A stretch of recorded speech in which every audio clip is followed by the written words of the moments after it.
A mis 55 años, estaba a punto de casarme por segunda vez y comenzar mi vida de nuevo.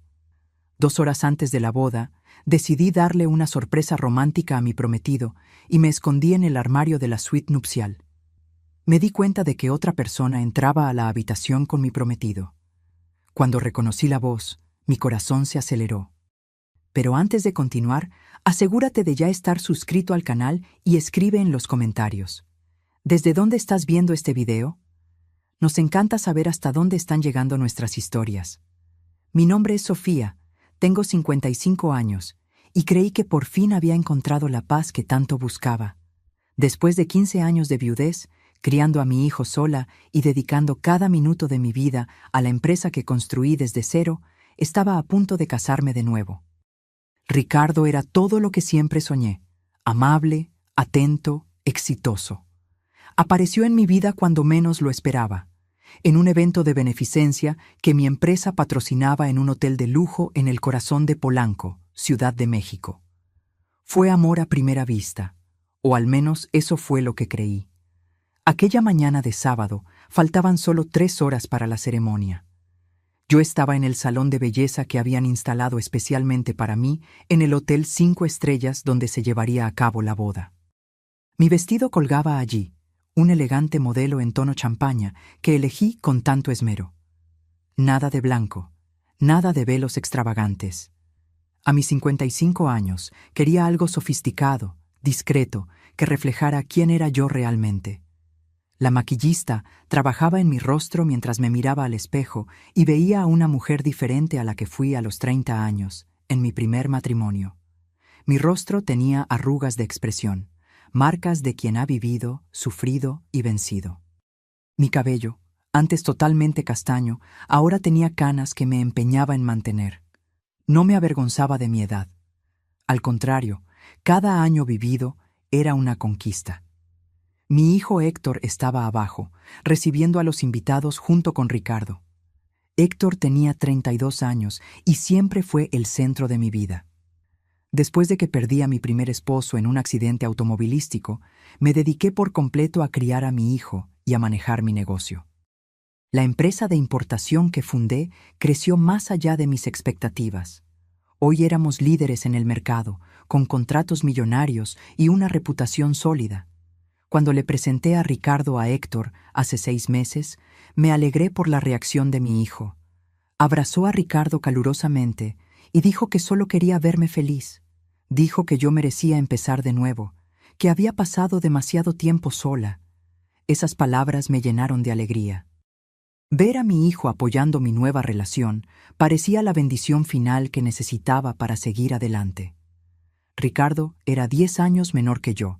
Tenía 45 años y trabajaba como consultor financiero. Conocía a mucha gente, tenía contactos importantes. Me ayudó a expandir los negocios, me presentó a inversionistas y abrió puertas que yo ni siquiera sabía que existían. Era carismático, siempre bien vestido, con esa sonrisa que iluminaba cualquier ambiente. Mi corazón, que yo creía que había olvidado cómo amar románticamente, volvió a latir con más fuerza. Mientras la maquillista aplicaba el último toque de rubor, una idea surgió en mi cabeza. Quería darle una sorpresa a Ricardo. Quería verlo cuando entrara a la suite nupcial, observar su rostro antes de revelarme. Sería un momento íntimo, especial, solo nuestro. Tomé mi celular y envié un mensaje a mi asistente, pidiéndole la tarjeta extra de la suite donde pasaríamos nuestra primera noche como marido y mujer. Ella respondió rápidamente, diciendo que dejaría la tarjeta en la recepción.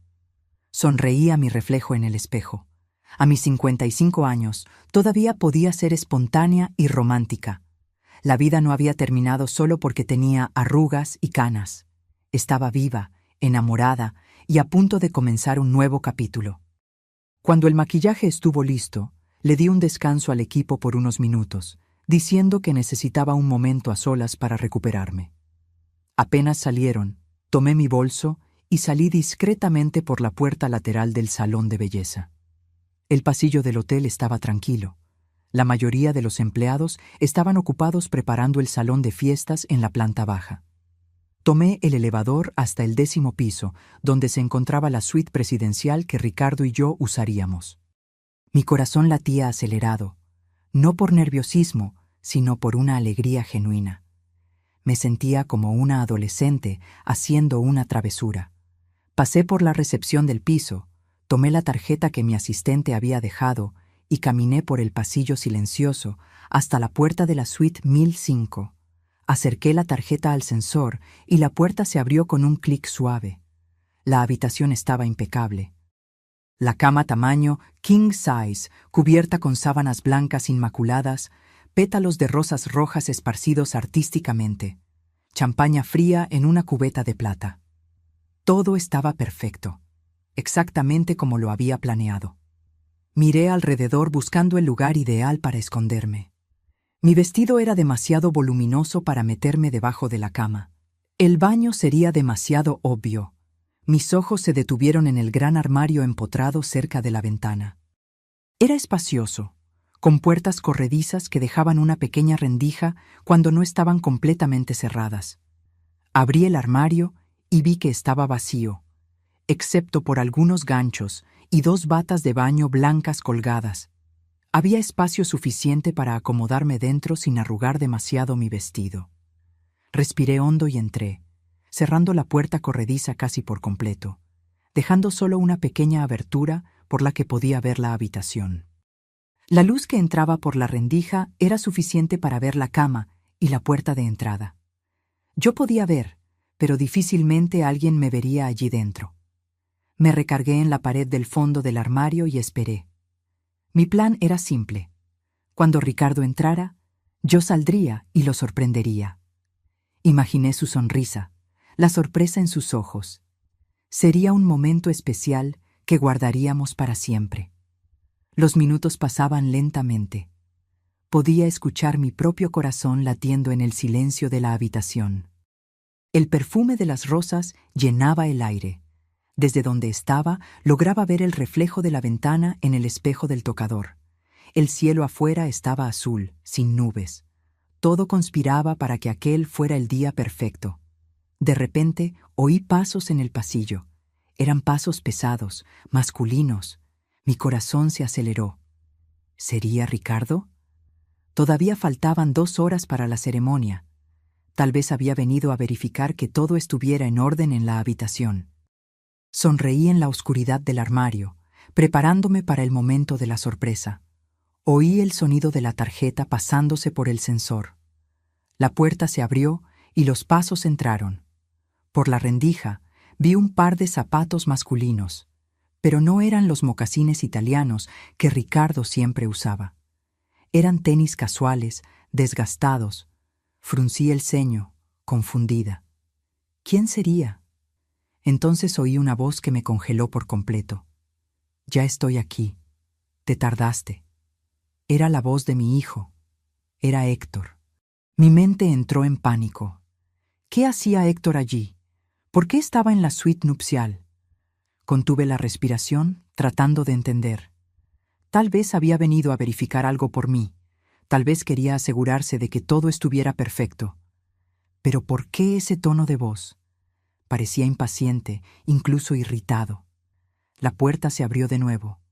Otros pasos entraron. Esta vez reconocí inmediatamente los zapatos. Eran los mocasines de Ricardo. Mi prometido estaba allí, con mi hijo, en la habitación donde pasaríamos nuestra primera noche juntos. «Disculpa la tardanza», dijo Ricardo.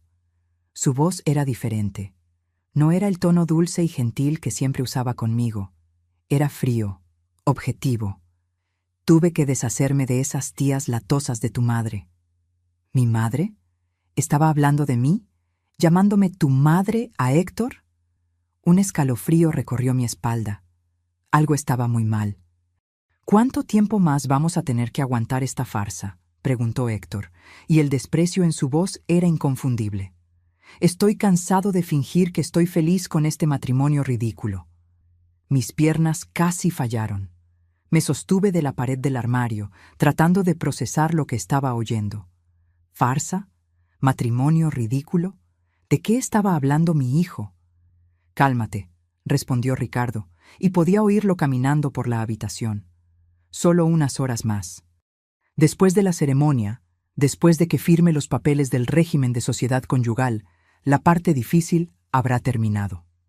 Mi sangre se congeló en las venas. Sociedad conyugal, comunidad de bienes. Habíamos acordado separación de bienes. Yo había insistido en ello.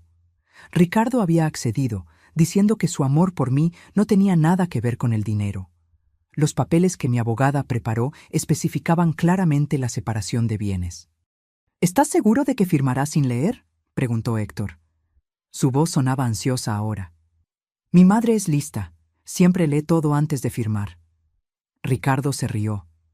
Fue una risa baja, cruel, que jamás le había escuchado. Tu trabajo fue crear el ambiente emocional perfecto. Lo hiciste muy bien, por cierto. Ese discurso en la fiesta de compromiso sobre cómo solo querías verme feliz, sobre cómo merecía amor de nuevo, brillante. Estaba tan conmovida que ni siquiera cuestionó cuando sugerí cambiar de abogado. Mi mente se remontó a 3 semanas atrás. Ricardo había sugerido que usáramos a su abogado para preparar los documentos de la boda, diciendo que el hombre era especialista en derecho familiar y que agilizaría todo. Yo, confiada y enamorada, accedí. Nunca imaginé... ¿Y después?, preguntó Héctor. ¿Después de que firme? El silencio que siguió fue ensordecedor. Podía oír mi propio corazón martilleando contra mis costillas. Cada segundo parecía una eternidad. Después, dijo Ricardo lentamente, nos vamos de viaje de luna de miel. Ese crucero por el Caribe que tanto quería. Agua por todas partes, muchas oportunidades para... accidentes. No.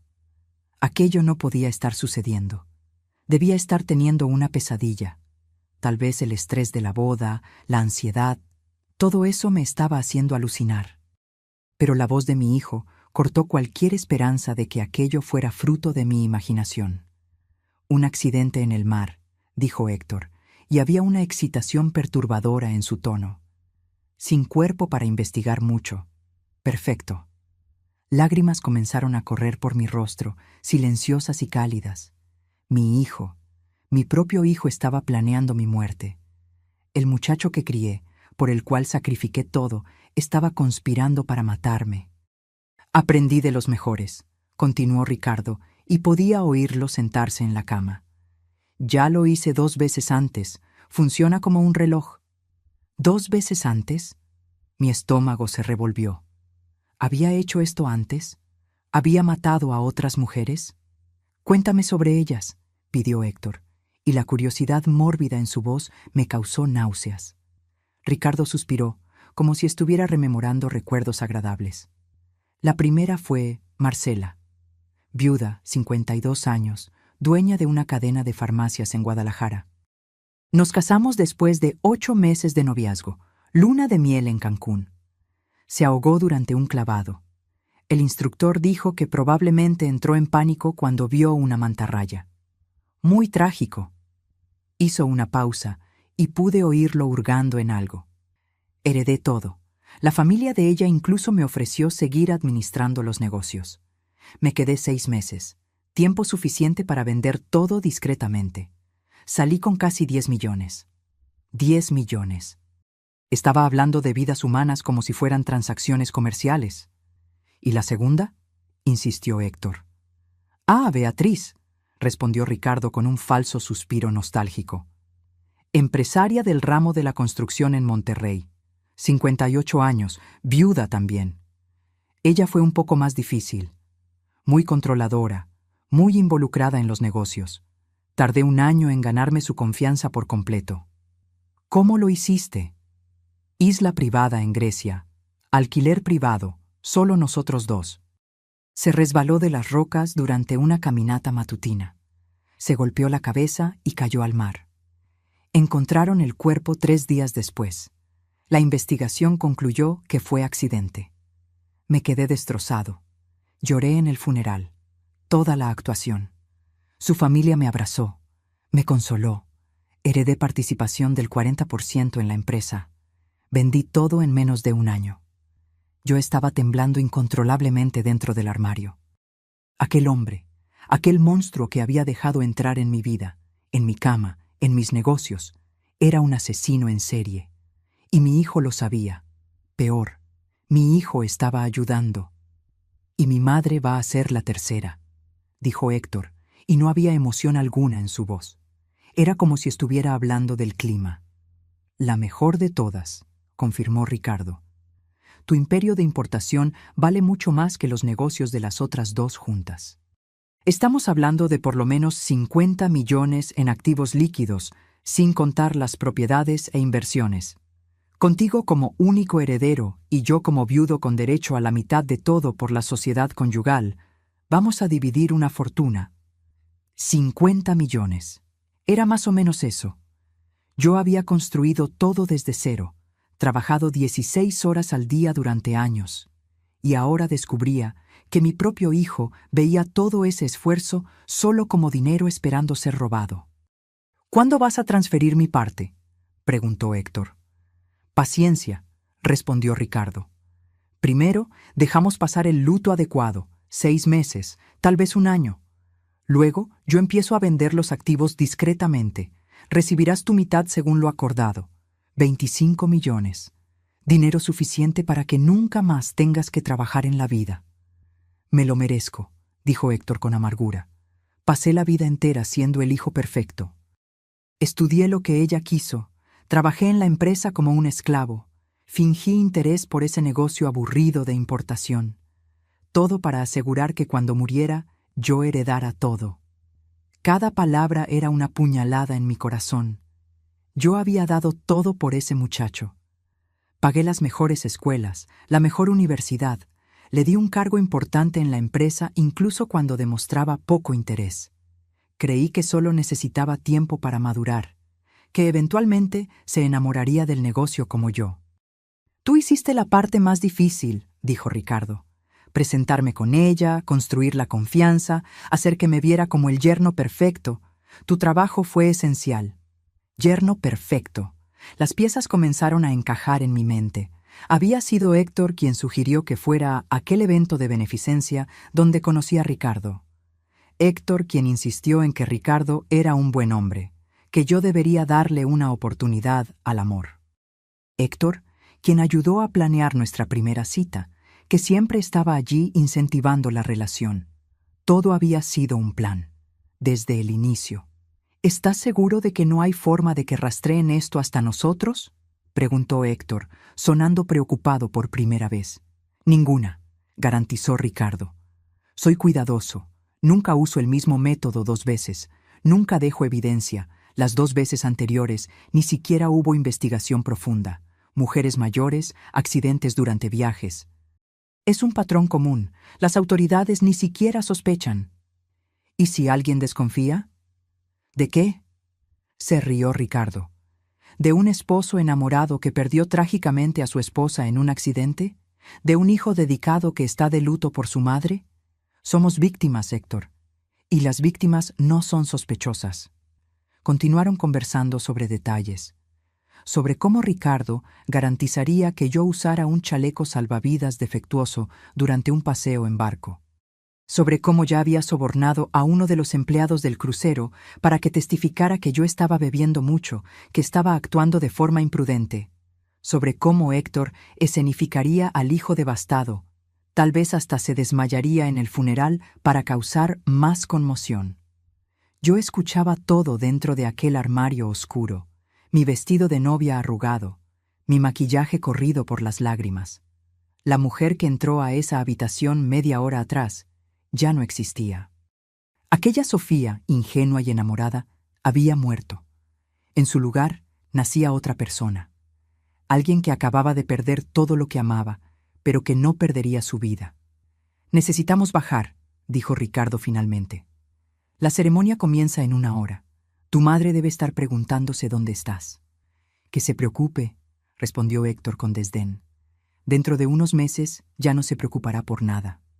Se rieron de mi muerte planeada. Se rieron de lo tonta y confiada que era yo. Se rieron de lo fácil que sería engañarme hasta el final. Oí pasos alejándose. La puerta se abrió y se cerró. Después, Silencio. Me quedé allí parada, incapaz de moverme. Mi cuerpo entero temblaba. Las piernas estaban débiles, como si fueran a desplomarse en cualquier momento. ¿Cuánto tiempo pasé allí? No lo sé decir. Pudo haber sido 5 minutos o 30. Finalmente, con un esfuerzo inmenso, empujé la puerta del armario y salí. Me tambaleé hasta la cama y me senté, o mejor dicho, me desplomé sobre ella. Los pétalos de rosas se pegaron a mi vestido. La champaña seguía fría en la cubeta, indiferente a la tragedia que acababa de ocurrir en esa habitación. Miré al espejo del tocador y vi mi reflejo. Mis ojos estaban rojos, el rímel escurrido formando líneas negras en mi rostro. Parecía una novia fantasma, una versión distorsionada de aquella mujer feliz que estaba en el salón de belleza hace una hora. Mi celular vibró en el bolsillo del vestido. Era un mensaje de Héctor. «Mamá, ¿dónde estás? Te estamos buscando. La ceremonia comienza en 45 minutos», seguido de otro de Ricardo. «Mi amor, estoy ansioso por verte en el altar. Te amo. Te amo». Aquellas palabras que antes me llenaban de alegría, ahora me causaban repulsión física. Tenía que salir de allí. Tenía que pensar. ¿Pero hacer qué? Si simplemente cancelaba la boda, sabrían que descubrí algo. Ricardo podría desaparecer, y yo no tendría pruebas de lo que oí. Lo había hecho antes, 2 veces, y salido impune. Era experimentado, cuidadoso, y Héctor, mi hijo. ¿Cómo probaría que mi propio hijo estaba tratando de matarme? ¿Quién me creería? Yo misma estaba teniendo dificultad para creerlo. Tomé mi celular y con las manos temblando abrí la aplicación de grabación de voz. Miré el tiempo. 42 minutos. Todo había sido grabado. Cada palabra, cada detalle del plan asesino. Estaba allí, en aquel pequeño archivo de audio. ¿Pero sería suficiente? ¿Sería admisible en un tribunal? E incluso si lo fuera, ¿qué pasaría? Mi hijo iría a la prisión. El muchacho que cargué en brazos, que enseñé a caminar, que consolé en cada pesadilla. Incluso después de todo lo que oí, la parte de mí que era madre sentía un dolor punzante solo de pensarlo. Me levanté de la cama con dificultad. Necesitaba actuar, y necesitaba actuar rápido. Fui al baño de la suite y miré nuevamente mi reflejo, esta vez bajo la luz cruda de los espejos. Tomé una toalla y limpié cuidadosamente el rímel corrido. Recompuse el maquillaje lo mejor que pude con los productos que tenía en el bolso. Mi mente trabajaba a máxima velocidad. Tenía 40 minutos. 40 minutos para decidir si destruía mi propia vida al exponer a mi hijo o si simplemente huía y dejaba todo atrás. 40 minutos para elegir entre justicia y maternidad. Pero entonces recordé a las otras mujeres, Marcela y Beatriz. ¿Tenían familia? ¿Hijos que lloraron por ellas? ¿Padres ancianos que fueron privados de despedirse de sus hijas? ¿Y cuántas otras mujeres serían las próximas víctimas si yo no hacía nada? Ricardo había transformado esto en un negocio. Era meticuloso, paciente, eficiente. Y ahora tenía un socio en Héctor, alguien que podría continuar el trabajo, perfeccionar el método, encontrar nuevas víctimas. No. Yo no podía dejar que esto sucediera. Pero tampoco podía simplemente ir a la policía en ese momento. Era mi palabra contra la de ellos. Y yo sabía cuán convincente era Ricardo. ¿No había sido él quien me conquistó por completo en 6 meses? ¿Quién se ganó la confianza de mi familia, de mis amigos, de mis socios? Necesitaba un plan. Y necesitaba ejecutarlo ahora. Tomé mi celular y envié un mensaje a mi abogada particular. Doctora, Claudia, una mujer en la que confiaba hacía años. Emergencia absoluta. Te necesito en el hotel ahora. Suite 1005. No le cuentes a nadie. Es cuestión de vida o muerte. Ella respondió en segundos. En camino. Llego en 15 minutos. Luego envié otro mensaje, esta vez a Marcos, mi jefe de seguridad personal, un ex policía que trabajaba conmigo hacía una década. Te necesito en la suite presidencial. Urgente. Ven solo y discretamente. Mientras esperaba, fui al laptop que estaba en el escritorio de la habitación. Era mi laptop personal, que había pedido que dejaran allí para trabajar durante la luna de miel. Conecté mi celular y transferí el archivo de audio a la computadora, haciendo 3 copias de seguridad en diferentes servicios de nube. Luego creé un documento nuevo y empecé a escribir. Escribí todo lo que había oído, cada detalle, cada palabra. Los nombres de las víctimas anteriores, Marcela y Beatriz. Los métodos usados, los valores mencionados. Escribí en formato de testimonio, fechado y firmado digitalmente. 15 minutos después, tocaron discretamente a la puerta. Era la doctora Claudia. Entró rápidamente, cerrando la puerta detrás de sí. Sus ojos se abrieron al verme. «Sofía, ¿qué pasó? ¿Estás bien?» Le hice una señal para que se sentara y le puse audífonos. «Escucha esto, todo». Puse el audio a reproducir. Vi su expresión cambiar mientras escuchaba. De confusión a shock, de shock a horror, de horror a furia contenida. Cuando terminó, estaba pálida. «Dios mío», susurró, «tu hijo y Ricardo, Sofía, necesitamos llamar a la policía ahora». «Aún no», respondí. Mi voz estaba sorprendentemente tranquila. «Necesito que hagas algo primero. Necesito documentos, rápidamente». Expliqué mi plan. La doctora Claudia me miró como si estuviera loca, pero luego asintió lentamente. «Es arriesgado, muy arriesgado». «Lo sé, pero es la única forma de garantizar que no escapen. Ricardo lo hizo antes, 2 veces. Es cuidadoso. Si simplemente cancelamos la boda ahora, él va a desaparecer. Y Héctor inventará una historia, dirá que estoy confundida, tal vez incluso cuestione mi cordura». Otro golpe en la puerta. Era Marcos. Abrí y él entró, su postura militar evidente incluso en traje de civil. Cuando oyó el audio, su mandíbula se tensó. «Puedo resolver esto de otras maneras», dijo él bajo, y el tono en su voz dejaba claro qué tipo de resolución tenía en mente. «No», respondí firmemente. «Esto tiene que hacerse de la manera correcta. Legal. Van a pagar por lo que hicieron, pero dentro de la ley». Les expliqué a los dos cuál era mi plan. Intentaron disuadirme. Argumentaron que era demasiado peligroso, que estaba poniendo mi vida en riesgo. Pero yo estaba decidida. «Sofía», dijo Claudia tomando mis manos. «¿Estás segura de esto? Una vez que comencemos, no hay vuelta atrás». La miré, luego a Marcos. «Mi hijo planeó matarme. El hombre que amaba es un asesino en serie. No hay nada a qué volver aquí. Solo hay justicia o muerte, y yo no voy a morir». Intercambiaron una mirada y luego asintieron. La doctora Claudia comenzó a trabajar en su laptop, preparando los documentos que le pedí. Marcos hizo algunas llamadas discretas, organizando lo que sería necesario. Yo volví al baño y recompuse completamente mi apariencia. 30 minutos después, parecía nuevamente una novia radiante. Por fuera, al menos. Por dentro, yo era otra persona. Una persona más fría, más dura, más determinada. Miré a Claudia. «¿Listo?» Ella asintió, mostrándome los documentos en su tableta.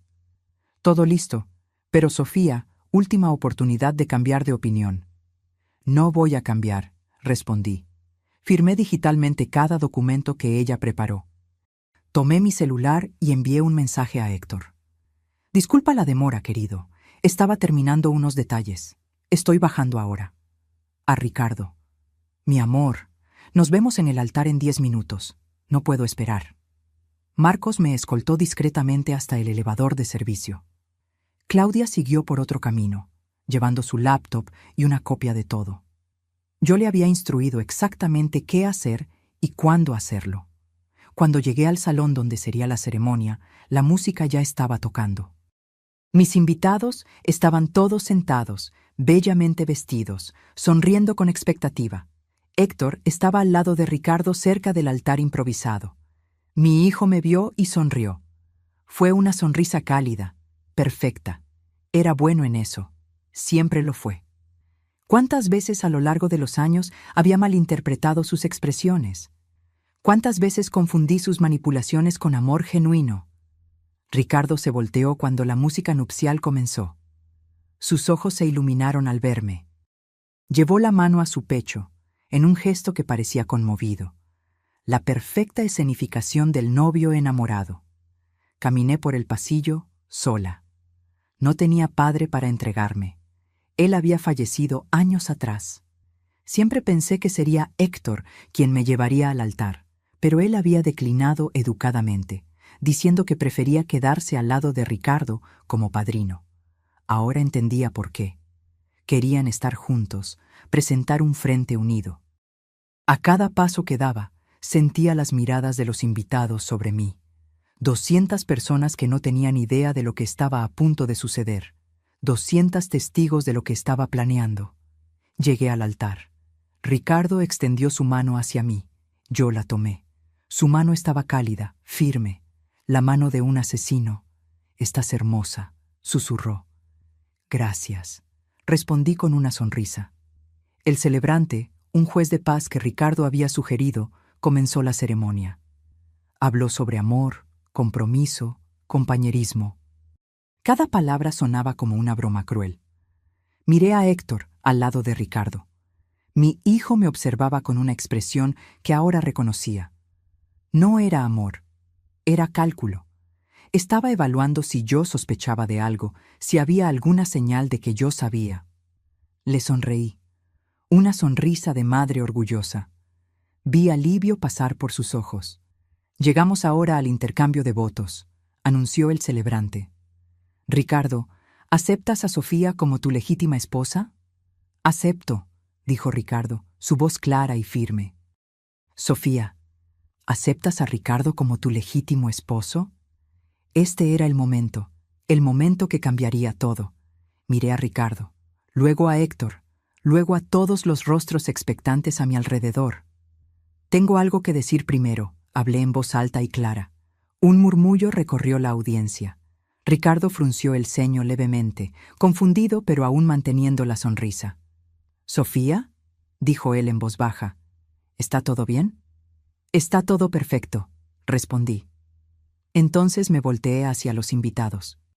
«Todos ustedes vinieron aquí hoy pensando que asistirían a una boda. Y van a asistir, pero no la boda que imaginaban». El silencio en el salón era absoluto. Se podía oír la respiración de la gente. Ricardo intentó sujetar mi mano, pero me aparté. «Sofía, estás nerviosa», dijo, tratando de parecer preocupado. «Vamos a hacer una pausa. Puedes...» «No estoy nerviosa», corté.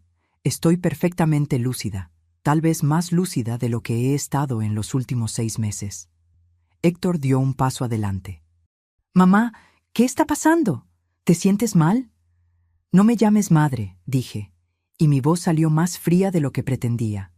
Vi cómo retrocedía como si hubiera recibido una bofetada. Me volteé nuevamente hacia los invitados. Hoy, hace aproximadamente 1 hora, yo estaba en la suite nupcial, escondida en el armario. Quería darle una sorpresa romántica a mi futuro esposo. Ricardo palideció. Entendió inmediatamente a dónde iba a parar esto. Pero quien apareció en la habitación no fue solo Ricardo. Fue mi hijo también. Y ellos no sabían que yo estaba allí, así que conversaron libremente. «Mamá, no sé de qué estás hablando», comenzó Héctor, pero había pánico en sus ojos. «Y yo lo oí todo», continué, mi voz aumentando. «Los oí a ustedes planeando mi asesinato. Los oí riendo sobre lo fácil que sería engañarme. Oí sobre las otras 2 mujeres que Ricardo mató antes». El salón estalló en exclamaciones de shock. Personas se levantaron, comenzaron a hablar al mismo tiempo. Ricardo intentó agarrarme, pero Marcos apareció de la nada, interponiéndose entre nosotros. «Esto es una locura», gritó Ricardo a los invitados. «Está teniendo una crisis, necesita ayuda». «¿Estoy teniendo una crisis?», repetí. «Qué interesante. Es la misma táctica que usarías si hubieras sobrevivido al accidente que estabas planeando, ¿no es así? ¿Cuestionar mi sanidad mental?» Tomé mi celular del ramo de flores que una de las damas de honor sostenía. Lo conecté al sistema de sonido del salón. Todos ustedes van a escuchar exactamente lo que yo oí. Apreté play. La voz de Héctor llenó el salón. Ya estoy aquí, te tardaste. Seguida de la de Ricardo. Disculpa la tardanza. Tuve que deshacerme de esas tías latosas de tu madre. Vi el rostro de Ricardo cambiar de color, de pálido a rojo, de rojo a gris. Héctor intentó correr, pero Marcos lo sujetó por el brazo. El audio continuó reproduciéndose. Cada palabra, cada detalle del plan. Los invitados escuchaban en shock absoluto. Algunas mujeres comenzaron a llorar. Hombres apretaron los puños. Cuando el audio mencionó a las víctimas anteriores, Marcela y Beatriz, vi a dos mujeres en la audiencia levantarse abruptamente. No las conocía. Debían ser invitadas de Ricardo. Marcela era mi hermana, gritó una de ellas, lágrimas corriendo por su rostro. Murió hace 3 años.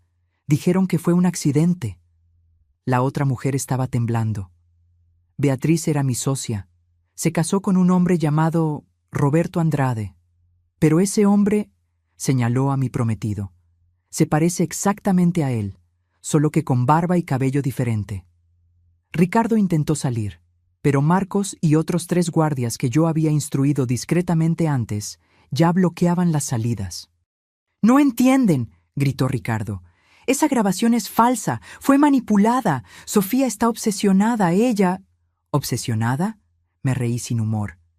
«Tienes razón en una cosa. Yo estaba obsesionada con creer que había encontrado el amor de nuevo, obsesionada con confiar en mi propio hijo».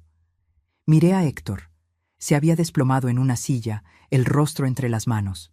Parte de mí, la parte que aún era madre, quería correr hacia él, abrazarlo, preguntar por qué. Pero la parte que lo había oído reír sobre mi muerte planeada se mantuvo firme. «Héctor», hablé alto, «mírame». Él levantó el rostro. Había lágrimas allí, pero no podía decir si eran genuinas o solo una manipulación más. «¿Por qué?», pregunté. «Eres mi hijo. Te di todo. ¿Por qué?». Se quedó en silencio por un largo momento. Luego, algo cambió en su expresión. La máscara cayó por completo. Lo que quedó era algo frío, resentido. «Porque estoy cansado», dijo. «Cansado de ser el hijo perfecto. Cansado de trabajar en ese negocio aburrido. Cansado de esperar que murieras naturalmente para finalmente tener lo que es mío por derecho». Cada palabra era una puñalada. «¿Por derecho? ¿Crees que tienes derecho a matarme? Ibas a dejármelo todo de todas formas», respondió con un encogimiento de hombros. «Solo estoy acelerando el proceso y sin tener que fingir que me importa más». La gente a nuestro alrededor jadeó. Mi mejor amiga, sentada en la primera fila, comenzó a sollozar fuerte. En ese momento, las puertas del salón se abrieron. Policías entraron, liderados por un delegado que Claudia había contactado. Ella había llevado copias de la grabación directamente a la policía mientras yo procrastinaba la ceremonia. «Ricardo Montes, también conocido como Ricardo Silva y Ricardo Méndez», anunció el delegado. «Queda usted arrestado por sospecha de 2 homicidios y conspiración para cometer asesinato». 2 oficiales lo esposaron. Ricardo intentó resistirse, gritando que todo era un malentendido, que yo estaba loca, que él era inocente, pero las esposas ya estaban en sus muñecas. «Héctor Gutiérrez», continuó el delegado, «queda usted arrestado por conspiración para cometer asesinato». Cuando los policías se acercaron a Héctor, algo dentro de mí se rompió. Mi hijo, mi bebé. Me acordé de cuando nació, de aquel pequeño ser que puse en el mundo. Del primer día de clases, de las noches que pasé al lado de su cama cuando estaba enfermo. Él me miró mientras era esposado. «¿De verdad vas a hacer esto? ¿Tu propia familia?». «Dejaste de ser mi familia cuando planeaste matarme», respondí, pero mi voz se quebró al final. Fueron llevados. Ricardo aún gritando su inocencia, Héctor en silencio, mirando al suelo. Los invitados estaban en shock absoluto. Algunos intentaron consolarme, pero levanté la mano, pidiendo espacio. La doctora. Claudia se acercó. «Hay reporteros afuera. La noticia ya se filtró.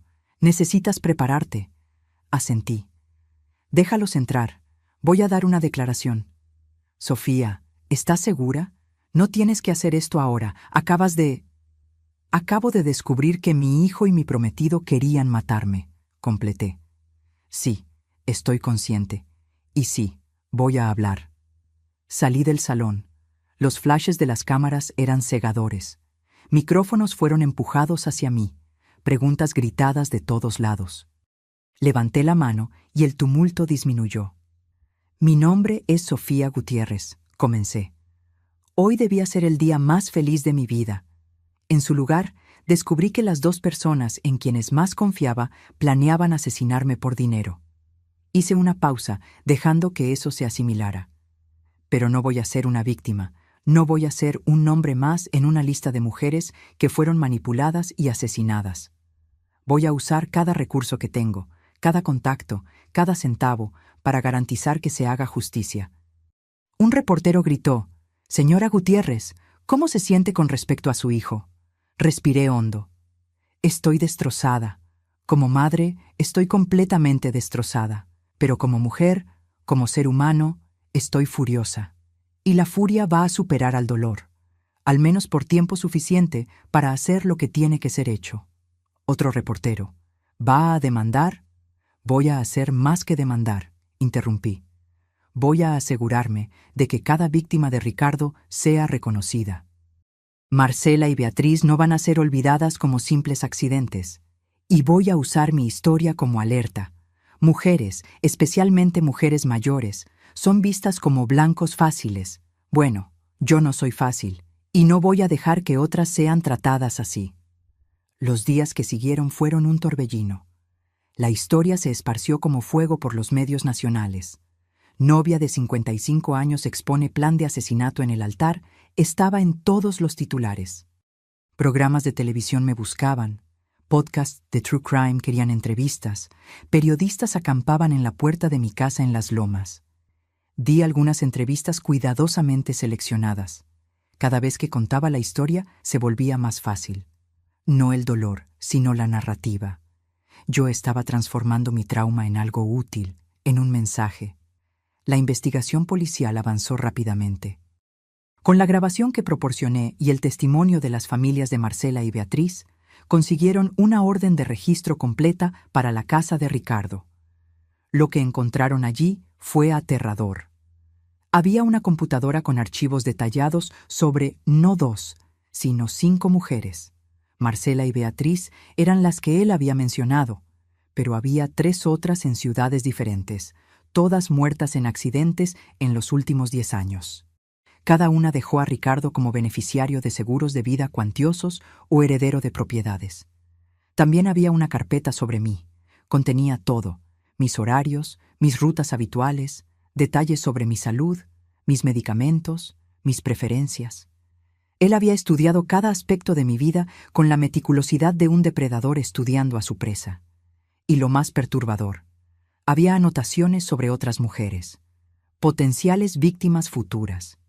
Todas viudas exitosas, todas en el rango de los 50 a 60 años, todas con patrimonios significativos. La fiscalía me llamó. Tenían evidencia suficiente para acusar a Ricardo por 5 homicidios, no solo 2. Con mi grabación y el testimonio que yo daría, tenían un caso sólido. Pero había un problema. Héctor. Técnicamente, explicó la fiscal, una mujer rigurosa llamada licenciada Susana. Tu hijo puede alegar que fue coaccionado, que tenía miedo de Ricardo, que solo estaba cooperando para salvar su propia vida. Pero la grabación, protesté. Él estaba claramente participando voluntariamente. Estaba emocionado con eso. Lo sé, y vamos a usar eso. Pero un buen abogado defensor puede crear duda razonable. Es joven, puede decir que fue manipulado por un hombre mayor y experimentado. La idea de que Héctor escapara de la plena punición me enfureció. ¿Qué necesitas de mí? Tu testimonio será crucial, pero también...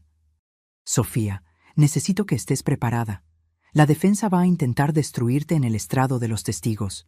Van a cuestionar tu estabilidad mental, tus motivaciones. Van a sugerir que manipulaste la grabación, que te estás vengando de un hijo que te decepcionó. Que lo intenten, respondí.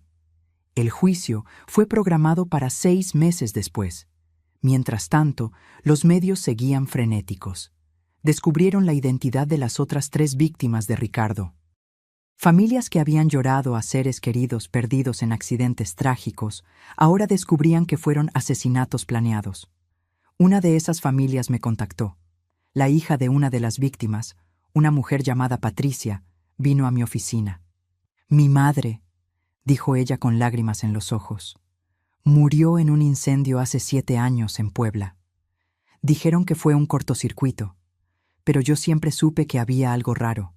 Ella era tan cuidadosa, tan meticulosa. Sujeté su mano. Lo siento mucho. Por ti y por ella. Gracias a ti, dijo Patricia. Finalmente vamos a tener respuestas. Finalmente podemos procesar el luto de verdad, sabiendo la verdad. Aquella conversación cambió algo en mí. Yo no estaba haciendo esto solo por mí. Estaba haciendo por Marcela, Beatriz, por la madre de Patricia y por las otras mujeres que Ricardo había transformado en estadísticas. Mientras tanto, Héctor estaba en prisión esperando juicio. Su abogado intentó negociar. Querían que testificara contra Ricardo a cambio de una sentencia reducida. La fiscal me llamó para discutir. Es una buena oferta. Con su testimonio, garantizamos que Ricardo nunca más salga de prisión. ¿Y Héctor? Probablemente recibiría entre 5 a 10 años, con posibilidad de libertad condicional. 5 a 10 años, por conspirar para matarme, por reír sobre mi muerte planeada. No, dije, él no negocia, va a juicio como Ricardo. Sofía, entiendo tu rabia, pero... No es sobre rabia, interrumpí. Es sobre justicia. Si lo dejamos hacer un acuerdo, mandamos el mensaje de que conspirar para matar a tu propia madre por dinero es algo que puede ser negociado. No lo es. La fiscal se quedó en silencio por un momento. ¿Estás segura? El juicio va a ser brutal, para ti. Lo sé, pero voy a estar allí, y voy a testificar. Héctor intentó contactarme varias veces. Cartas, mensajes a través de su abogado, pedidos de visita. Ignoré todos. No tenía nada que decirle, o mejor dicho, todo lo que tenía que decir lo diría en el tribunal. Su abuela paterna, mi ex-suegra, vino a verme. Estaba destrozada. Sofía, lloró ella, es mi nieto, mi único nieto. Por favor, no puedes... Él planeó matarme, dije gentilmente, pero firmemente. Él se rió de eso. Si oyeras la grabación. La oí, admitió ella, secándose las lágrimas. La policía me la mostró, pero es un niño, fue influenciado. Tiene 32 años, no es un niño. Y nadie lo influenció a desear mi muerte. Eso vino de él. Ella se fue llorando. Sentí pena por ella.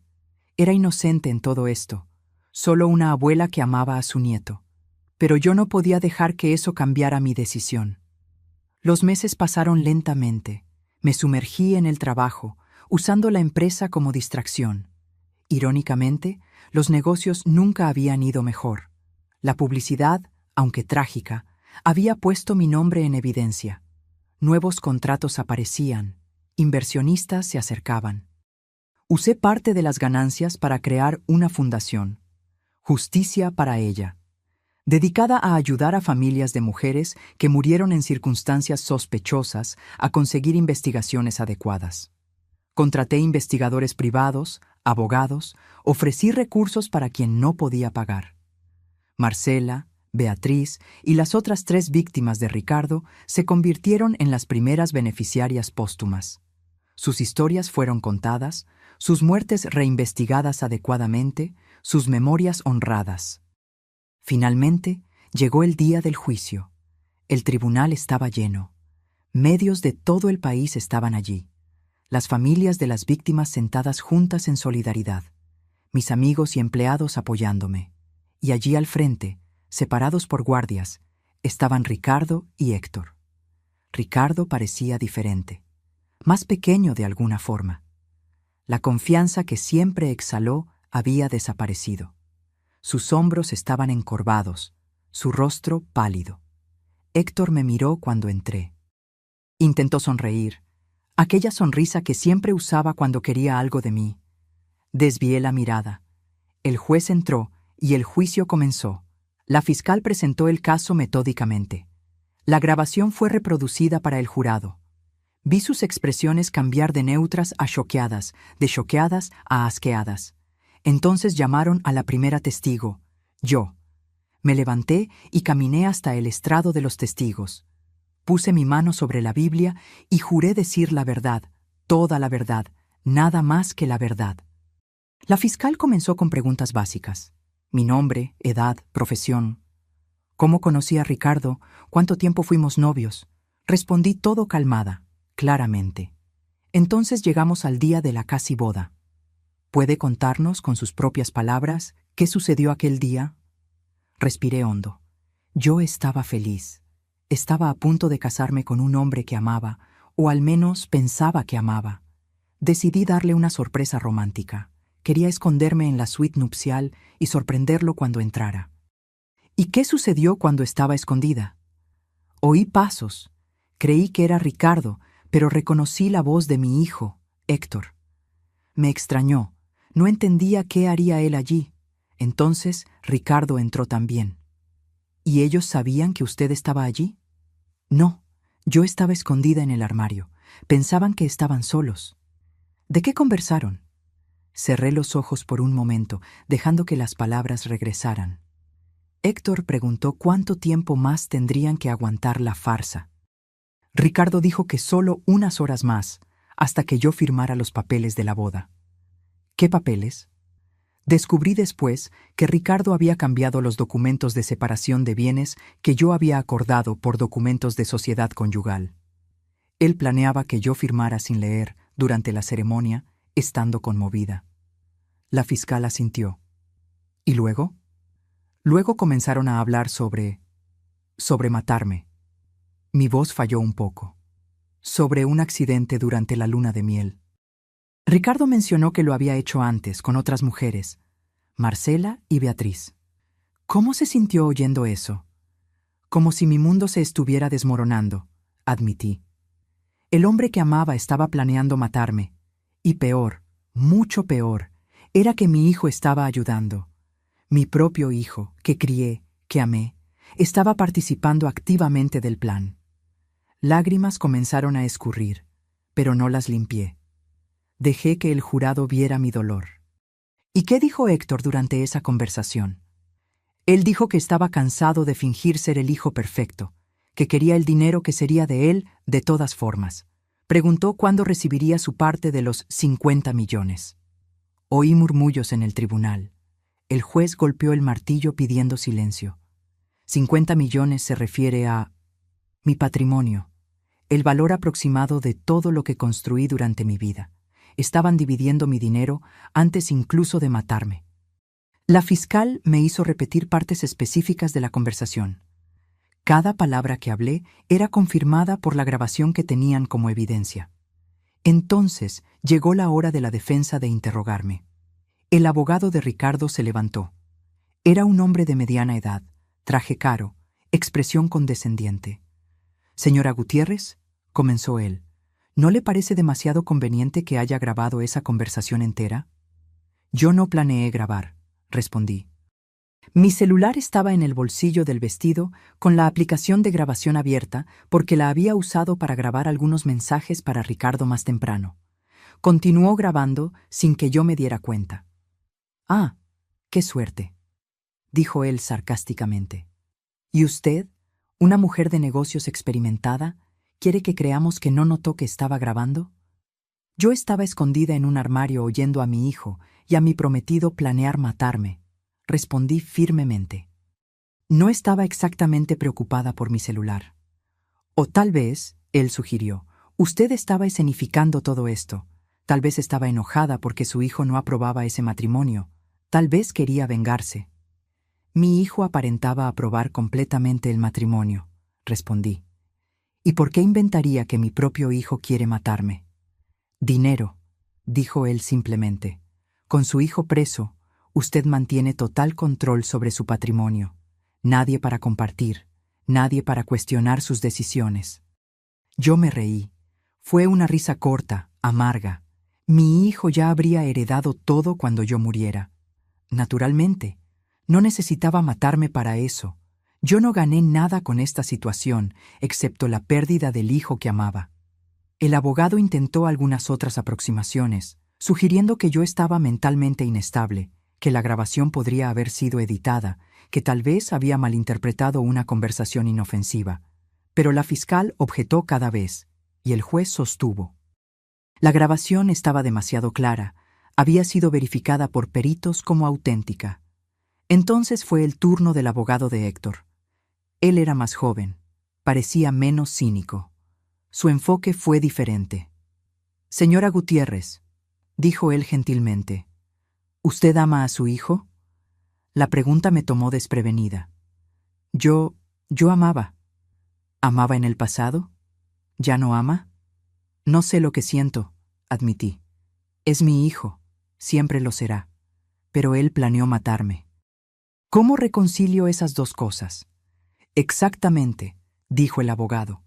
Como un hijo planea matar a su propia madre, no sería necesaria algún tipo de coerción, manipulación.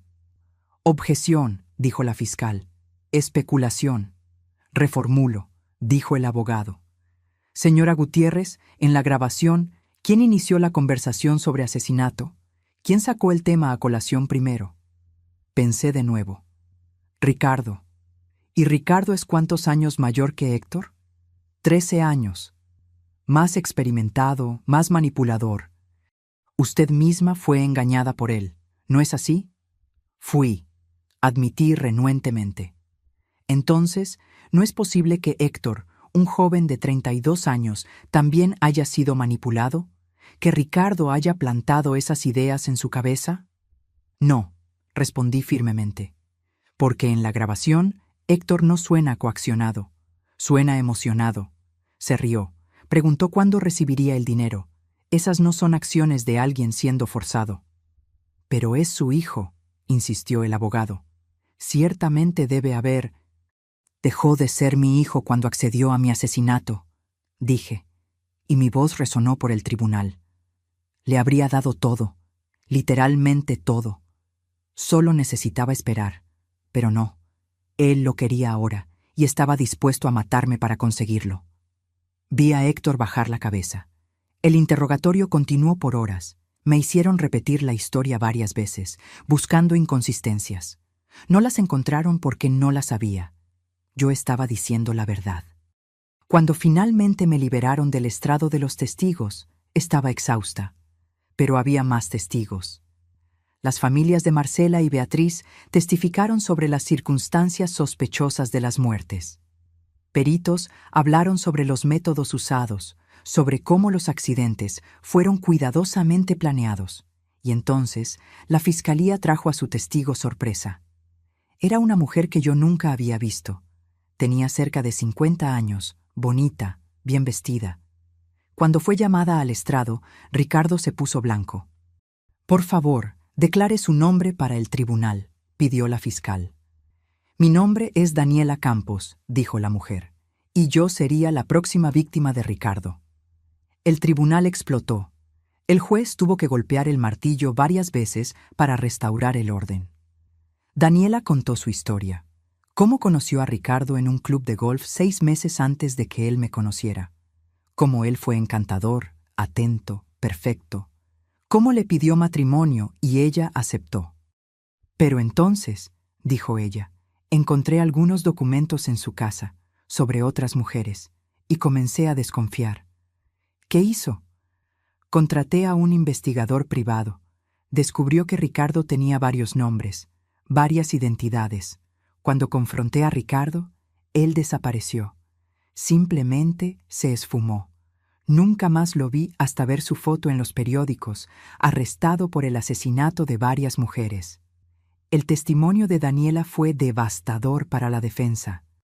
Ella tenía documentos, correos electrónicos, todo comprobando que Ricardo había intentado el mismo esquema con ella. Había escapado solo por ser lo suficientemente desconfiada para investigar.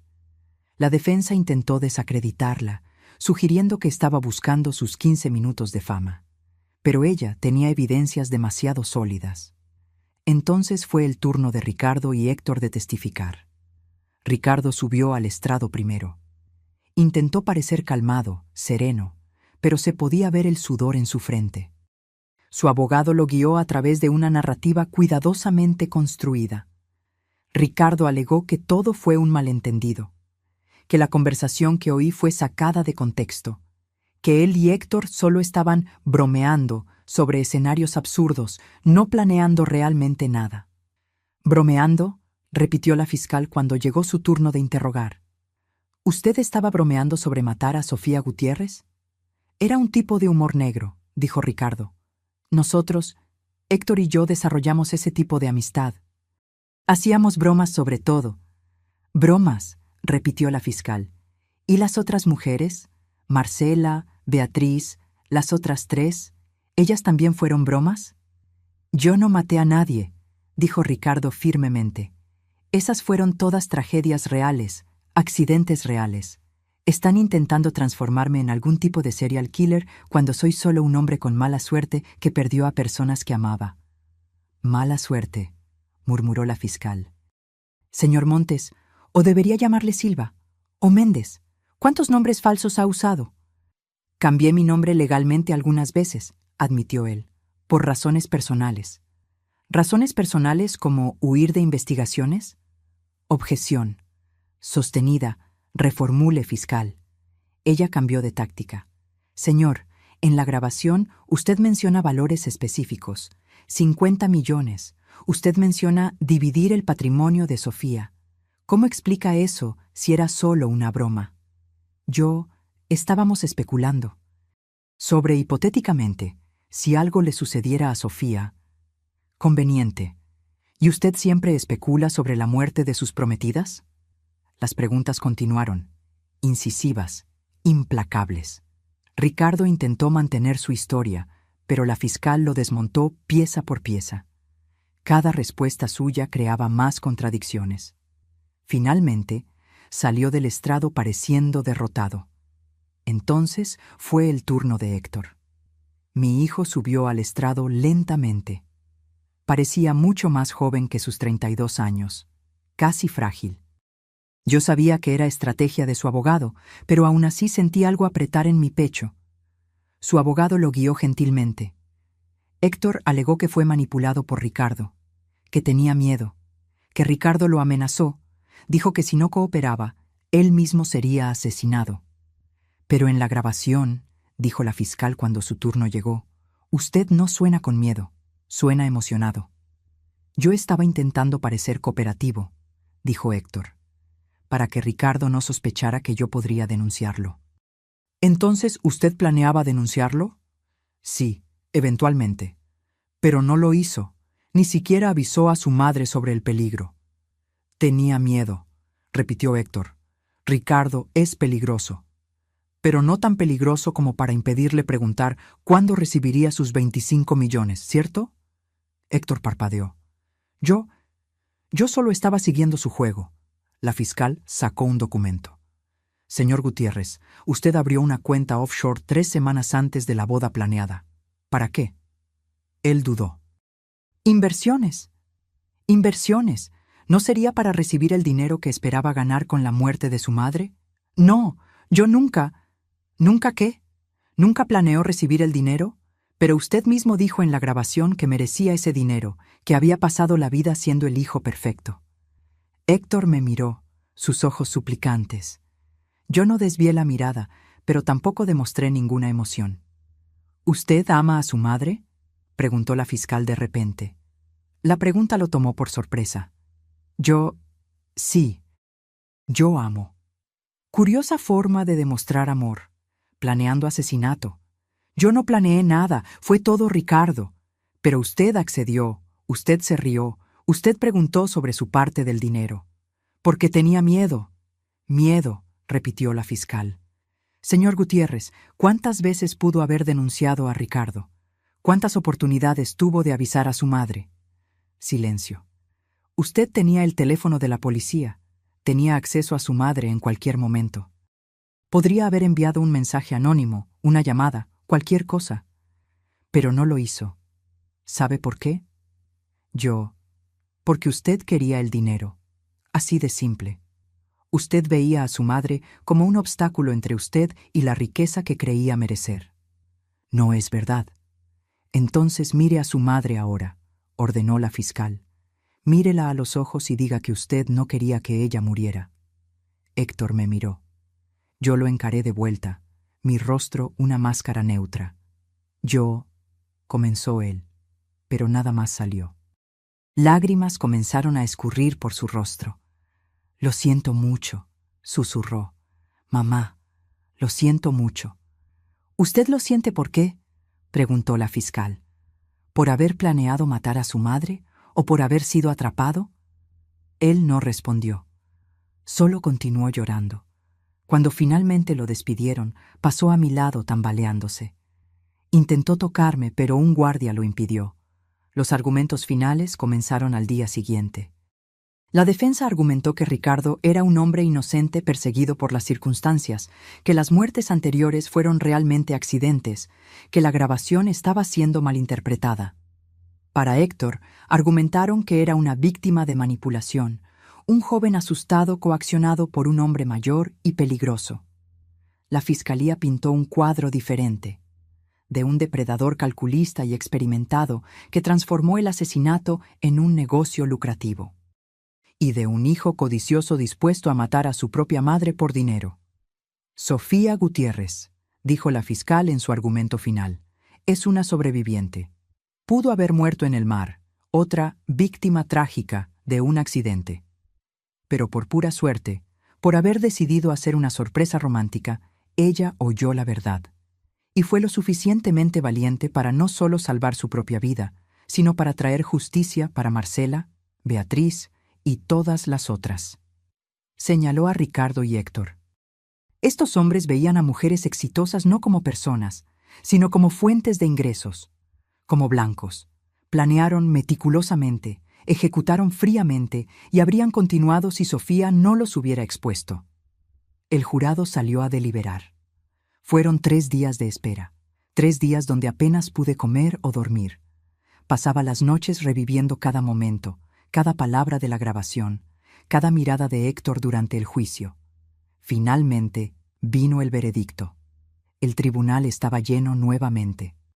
Me senté en la primera fila, la doctora Claudia de un lado, Marcos del otro. En el caso del Estado contra Ricardo Montes, comenzó el presidente del jurado. Por el crimen de asesinato en primer grado de Marcela Santos, encontramos al acusado, culpable. Oí gritos ahogados detrás de mí, la hermana de Marcela llorando. El presidente continuó, culpable de asesinato en primer grado de Beatriz Lima, culpable de 3 otras acusaciones de homicidio, culpable de conspiración para cometer asesinato contra mí. Ricardo permaneció inmóvil mientras cada veredicto era leído. En el caso del Estado contra Héctor Gutiérrez, continuó el presidente, por el crimen de conspiración para cometer asesinato, encontramos al acusado culpable. Sentí algo romperse dentro de mí. Incluso esperando, incluso queriendo justicia, oír a mi hijo ser declarado culpable fue como recibir un disparo en el pecho. Héctor se desplomó en la mesa, sollozando. Su abogado intentó consolarlo, pero no había consuelo para aquello. La sentencia llegó 2 semanas después. Ricardo recibió 5 sentencias de prisión vitalicia consecutivas, sin posibilidad de libertad condicional. Moriría en prisión. Cuando la sentencia fue leída, él ni siquiera reaccionó. Solo miró fijamente al frente, como si ya estuviera muerto. Héctor recibió 25 años, con posibilidad de libertad condicional después de 15. El juez fue duro en sus palabras. «Señor Gutiérrez», dijo él, «usted traicionó la confianza más sagrada que existe, la confianza entre madre e hijo. Usted no solo planeó quitarle la vida a la mujer que le dio la vida, sino que lo hizo por pura codicia. Espero que use su tiempo en prisión para reflexionar sobre la magnitud de lo que intentó hacer». Cuando terminó, cuando los guardias se los llevaron, Héctor me miró una última vez. «Mamá», dijo él, su voz quebrándose, «¿puedes perdonarme algún día? Lo miré, a aquel hombre que un día fue mi bebé. No sé, respondí honestamente. Pregúntame dentro de 15 años. Fue la última vez que hablé con él. Los meses siguientes fueron de reconstrucción. Los medios eventualmente siguieron adelante, encontrando nuevas historias. La fundación que creé continuó creciendo, ayudando cada vez a más familias. Las familias de Marcela, Beatriz y las otras víctimas se convirtieron en parte de mi vida. Nos reuníamos periódicamente, compartiendo recuerdos de aquellas que perdimos, garantizando que nunca fueran olvidadas. Vendí la empresa. Ya no podía trabajar allí, no cuando cada rincón me recordaba a Héctor, a cómo yo creía que estábamos construyendo algo juntos. Vendí por un valor justo y usé el dinero para expandir la fundación. Cambié de casa también. Ya no podía vivir en el lugar donde crié a mi hijo, donde cada habitación tenía recuerdos de él. Compré un apartamento más pequeño, más sencillo en Coyoacán. Empecé de nuevo. La terapia ayudó. Fueron meses de sesiones dolorosas, desempacando cada capa de traición, de dolor, de culpa. Sí, culpa. Porque por más que supiera racionalmente que no era mi culpa, parte de mí seguía preguntando, ¿dónde me equivoqué? ¿Cuándo mi hijo se transformó en alguien capaz de planear mi asesinato? Usted no se equivocó, mi terapeuta repetía. Algunas personas simplemente toman malas decisiones, decisiones crueles, y eso no es un reflejo de usted como madre. Pero tomó tiempo aceptar eso. Un año después del juicio, recibí una carta. Era de Héctor. Me quedé mirando el sobre por días antes de tener el coraje de abrirlo.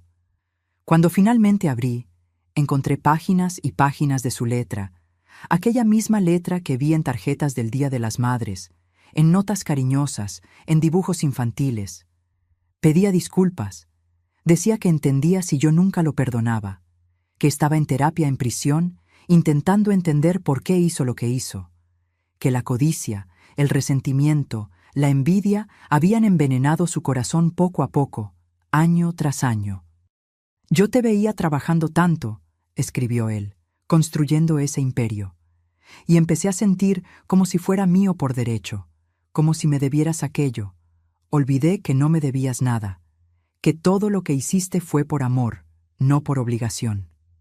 Hablaba sobre Ricardo, sobre cómo fue seducido por la idea de riqueza rápida, cómo Ricardo alimentó su resentimiento, validó su codicia, la transformó en un plan concreto. Pero no puedo culpar solo a él, escribió. Fui yo quien eligió escuchar. Fui yo quien accedió. Fui yo quien se rió sobre tu muerte, y voy a cargar con eso el resto de mi vida. Terminaba diciendo que no esperaba respuesta, que no esperaba perdón, que solo quería que yo supiera que estaba intentando ser una mejor persona. Guardé la carta. No respondí. Aún no estaba lista. 2 años pasaron, luego 3. Hice terapia, viajé, conocí gente nueva. Aprendí a confiar de nuevo, lentamente. Hice nuevos amigos, cultivé nuevos hobbies. Descubrí quién era Sofía sin ser la madre de Héctor, sin ser la CEO de una empresa. Y aprendí algo importante. Yo era fuerte, más fuerte de lo que jamás imaginé. Había sobrevivido a la traición suprema. Me había quedado escondida en un armario, oyendo a mi hijo planear mi asesinato, y no solo sobreviví, sino que luché.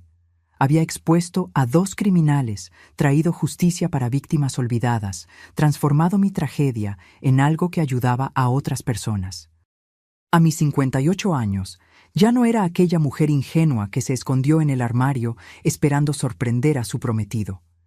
Era alguien que conocía el lado más oscuro de la humanidad y eligió no volverse cínica. Alguien que fue traicionada por su propia familia y eligió continuar amando, solo que con más cuidado. En mi cumpleaños número 59 hice algo que no había hecho en 3 años. Fui a visitar a Héctor. Él había cambiado. Estaba más delgado, más viejo de lo que sus 35 años deberían parecer. Pero había algo diferente en sus ojos, algo que podría ser remordimiento genuino. Nos sentamos separados por el vidrio, teléfonos en las orejas. «Hola, mamá», dijo él, y su voz estaba ronca. «Hola, Héctor», respondí. Nos quedamos en silencio por un largo momento. «Gracias por venir», dijo él finalmente. «No esperaba». «Yo tampoco», admití. «No sé por qué vine. Tal vez para ver si realmente cambiaste, o tal vez para ver si yo cambié lo suficiente para sentarme aquí sin odiarte». «¿Y cambiaste?», pensé sobre eso. «No te odio, ya no. Pero tampoco sé si puedo amarte como antes. Aquel Héctor, el hijo que yo amaba, murió en esa habitación de hotel. Eres otra persona ahora, y yo también lo soy». Lágrimas escurrieron por su rostro. «Lo sé, y no espero que me ames. Solo espero que un día, tal vez, puedas verme como un ser humano que cometió un error terrible y está intentando ser mejor». «Matar a tu madre no es un error, Héctor. Es una elección». «Tienes razón. Fue una elección, la peor que he hecho». Conversamos por 40 minutos. No fue una reconciliación. No fue perdón. Fue solo dos extraños que una vez fueron madre e hijo, intentando encontrar algún tipo de paz. Cuando me levanté para irme, él preguntó: «¿Vas a volver?». «No sé», respondí honestamente. «Tal vez, algún día, pero no esperes. No pongas tu redención en mis manos. Esa es una jornada tuya». Dejé la prisión y conduje a casa mientras el sol se ponía. Y me di cuenta de algo. Estaba en paz. No una paz completa, no una paz sin cicatrices, pero paz de todas formas. Hoy, a mis 60 años, miro hacia atrás y veo mi vida en 3 partes. Antes de aquel día en la habitación del hotel, durante aquellos meses terribles de investigación y juicio, y después la reconstrucción.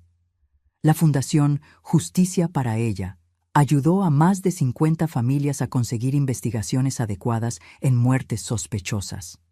3 casos resultaron en arrestos.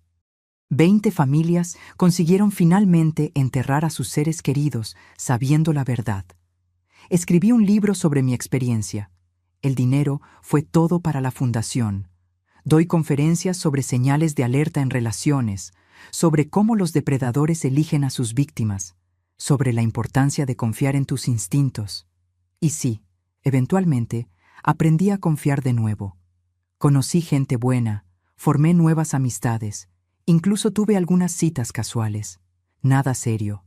Tal vez nunca más lo sea. Pero está bien, porque aprendí que no necesito a otra persona para completarme. Estoy completa sola, fuerte sola, viva, muy viva, sola. A veces por la noche aún pienso en aquel momento en el armario, en las voces de Ricardo y Héctor planeando mi muerte. Y doy gracias. Doy gracias por haber decidido hacer aquella sorpresa tonta. Doy gracias por haber oído la verdad, por más dolorosa que fuera. Porque la verdad me salvó. La verdad me liberó. Y la verdad me dio la oportunidad de empezar de nuevo. A mis 60 años, estoy empezando de nuevo. Y esta vez lo estoy haciendo bien. Ahora, si te gustó esta historia, haz clic en suscribirte y dime en los comentarios qué parte te dejó boquiabierto. Ah, y no olvides hacerte miembro para tener acceso a videos exclusivos que no publico aquí. Te espero allí.